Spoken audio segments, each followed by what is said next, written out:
Bible in a Year, Day 94, 1 Samuel 16 through 18. The Lord said to Samuel, "How long will you grieve for Saul, whom I have rejected as king of Israel? Fill your horn with oil and be on your way. I am sending you to Jesse of Bethlehem, for from among his sons I have decided on a king." But Samuel replied, "How can I go? Saul will hear of it and kill me." To this the Lord answered, "Take a heifer along and say, 'I have come to sacrifice to the Lord.' Invite Jesse to the sacrifice, and I myself will tell you what to do. You are to anoint for me the one I point out to you." Samuel did as the Lord had commanded him. When he entered Bethlehem, the elders of the city came trembling to meet him and asked, "Is your visit peaceful, O seer?" He replied, "Yes, I have come to sacrifice to the Lord, so purify yourselves and celebrate with me today." He also had Jesse and his sons purify themselves and invited them to the sacrifice. As they came, he looked at Eliab and thought, "Surely the anointed is here before the Lord." But the Lord said to Samuel, "Do not judge from his appearance or his lofty stature, because I have rejected him. God does not see as a mortal who sees the appearance. The Lord looks at the heart." Then Jesse called Abinadab and presented him before Samuel, who said, "The Lord has not chosen him." Next Jesse presented Shammah, but Samuel said, "The Lord has not chosen this one either." In the same way, Jesse presented 7 sons before Samuel, but Samuel said to Jesse, "The Lord has not chosen any of these." Then Samuel asked Jesse, "Are these all the sons you have?" Jesse replied, "There is still the youngest, but he is tending the sheep." Samuel said to Jesse, "Send for him. He will not sit down to eat until he arrives here." Jesse had the young man brought to him. He was ruddy, a youth with beautiful eyes and good looking. The Lord said, "There, anoint him, for this is the one." Then Samuel, with the horn of oil in his hand, anointed him in the midst of his brothers. And from that day on, the Spirit of the Lord rushed upon David. Then Samuel sent out for Ramah. The Spirit of the Lord had departed from Saul, and he was tormented by an evil spirit from the Lord. So the servants of Saul said to him, "Look, an evil spirit from God is tormenting you. If your lordship will order it, we, your servants, are here attending you. We will look for a man skilled in playing the harp. When the evil spirit from God comes upon you, he will play, and you will feel better." Saul then told his servants, "Find me a good harpist. Bring him to me." One of the servants spoke up, "I have observed the son of Jesse of Bethlehem is a skilled harpist. He is also a brave warrior, an able speaker, and a handsome young man. The Lord is certainly with him." Accordingly, Saul dispatched messengers to ask Jesse to send him his son David, who was with the flock. Then Jesse took 5 loaves of bread, a skin of wine, and a young goat, and sent them to Saul with his son David. Thus David came to Saul and entered his service. Saul became very fond of him and made him his armor-bearer. Saul sent Jesse the message, "Let David stay in my service, for he meets with my approval." Whenever the Spirit from God came upon Saul, David would take the harp and play, and Saul would be relieved and feel better, for the evil spirit would leave him. The Philistines rallied their forces for the battle at Succoth in Judah, and encamped between Succoth and Azekah at Ephes Dammim. Saul and the Israelites rallied and camped in the valley of Elah, drawing up the battle line to meet the Philistines. The Philistines were stationed on one hill, and the Israelites on the opposite hill, with a valley between them. A champion named Goliath of Gath came out from the Philistine camp. He was 6 cubits and a span tall. He had a bronze helmet on his head and wore a bronze breastplate of scale armor weighing 5,000 shekels, bronze greaves, and had a bronze scimitar slung at his shoulder. The shaft of his javelin was like a weaver's beam, and its iron head weighed 600 shekels. His shield bearer went ahead of him.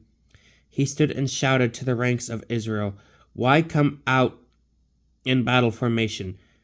I am a Philistine, and you are Saul's servants. Choose one of your men, and have him come down to me. If he beats me in combat and kills me, we will be your vassals. But if I beat him and kill him, you will be our vassals and serve us." The Philistine continued, "I defy the ranks of Israel today. Give me a man and let us fight together." When Saul and all Israel heard this challenge of the Philistine, they were stunned and terrified.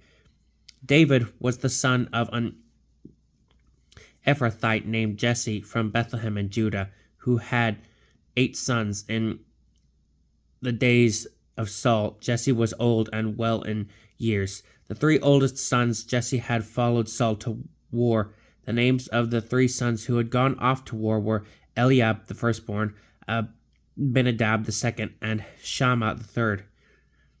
David was the youngest. While the 3 oldest had joined Saul, David would come and go from Saul's presence to tend his father's sheep at Bethlehem. Meanwhile, the Philistine came forward and took his stand morning and evening for 40 days. Now Jesse said to his son David, "Take this ephah of roasted grain and these 10 loaves for your brothers, and bring them quickly to your brothers in the camp. Also take these 10 cheeses for the field officer. Greet your brothers and bring home some token for them. Saul and your brothers, together with all Israel, are at war with the Philistines in the valley of Elah." Early the next morning, having left the flock with a shepherd, David packed up and set out as Jesse had commanded him. He reached the barricade of the camp just as the army on their way to the battleground were shouting their battle cry. The Israelites and the Philistines drew up opposite each other in battle array. David entrusted what he had brought to the keeper of the baggage and hastened to the battle line, where he greeted his brothers. While he was talking with them, a Philistine champion by name Goliath of Gath came up from the ranks of the Philistines and spoke as before. And David listened. When the Israelites saw the man, they all retreated before him, terrified. The Israelites have been saying, "Do you see this man coming up? He comes up to insult Israel. The king will make whoever kills him a very wealthy man. He will give his daughter to him and declare his family exempt from taxes in Israel." David now said to the man standing near him, "How will the man who kills this Philistine and frees Israel from disgrace be rewarded? Who is this uncircumcised Philistine that he should insult the armies of the living God?" They repeated the same words to him and said, "This is how the man who kills him will be rewarded." When Eliab, his oldest brother, heard him speaking with the men, he grew angry with David and said, "Why did you come down? With whom have you left those sheep in the wilderness? I know your arrogance and dishonest heart. You came down to enjoy the battle." David protested, "What have I done now? I was only talking." He turned to another and asked the same question, and everyone gave him the same answer as before.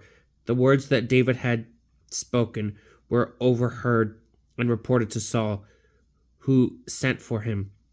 Then David spoke to Saul, "My lord should not lose heart. Let your servant go and fight this Philistine." But Saul answered David, "You cannot go up against this Philistine and fight him, for you are only a youth, while he has been a warrior from his youth. Then David told Saul, "Your servant used to tend his father's sheep, and whenever a lion or bear came to carry off a sheep from the flock, I would chase after it, attack it, and snatch the prey from its mouth. If it attacked me, I would seize it by the throat, strike it, and kill it. Your servant has killed both lion and bear. The uncircumcised Philistine will be as one of them, because he has insulted the armies of the living God." David continued, "The same Lord who delivered me from the claws of the lion and the claws of the bear will deliver me from the hand of this Philistine." Saul answered David, "Go, the Lord be with you." Then Saul dressed David in his own tunic, putting a bronze helmet on his head and arming him with a coat of mail. David also fastened Saul's sword over the tunic. He walked with difficulty. However, since he had never worn armor before, he said to Saul, "I cannot go in these, because I am not used to them." So he took them off. Then, staff in hand, David selected 5 smooth stones from the wadi and put them in the pocket of his shepherd's bag. With his sling in hand, he approached the Philistine. With his shield bearer marching before him, the Philistine advanced closer to David. When he sized David up and saw that he was youthful, ruddy, and handsome in appearance, he began to deride him. He said to David, "Am I a dog that you come against me with a staff?" Then the Philistine cursed David by his gods, and he said to him, "Come here to me, and I will feed your flesh to the birds of the air and the beasts of the field." David answered him, "You will come against me with sword and spear and scimitar, but I come against you in the name of God, the Lord of hosts, the God of the armies of Israel, whom you have insulted. Today the Lord shall deliver you into my hands. I will strike you down and cut off your head. This very day I will feed your body and the dead bodies of the Philistine army to the birds of the air and the beasts of the field. Thus the whole land shall learn that Israel has a God.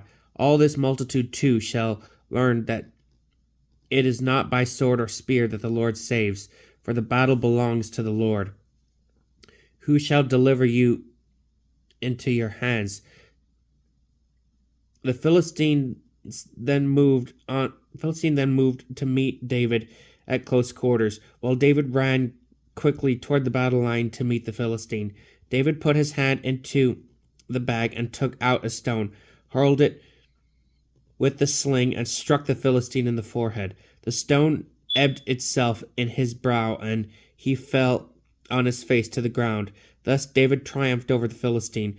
With sling and stone, he struck the Philistine dead, and did it without a sword in his hand.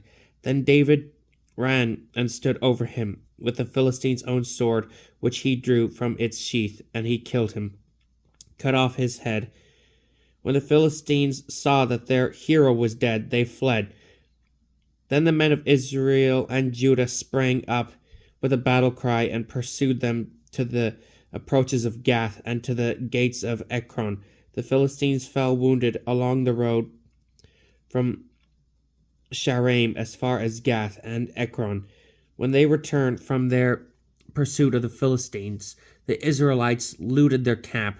David took the head of the Philistine and brought it to Jerusalem, but he kept Goliath's armor in his own tent. As Saul watched David go out to meet the Philistine, he asked his general Abner, "Abner, whose son is that young man?" Abner replied, "On your life, O king, I have no idea." And the king said, "Find out whose son the lad is." So David returned from slaying the Philistine. Abner escorted him into Saul's presence. David was still holding the Philistine's head. Saul then asked him, "Whose son are you, young man?" David replied, "I am the son of your servant Jesse of Bethlehem."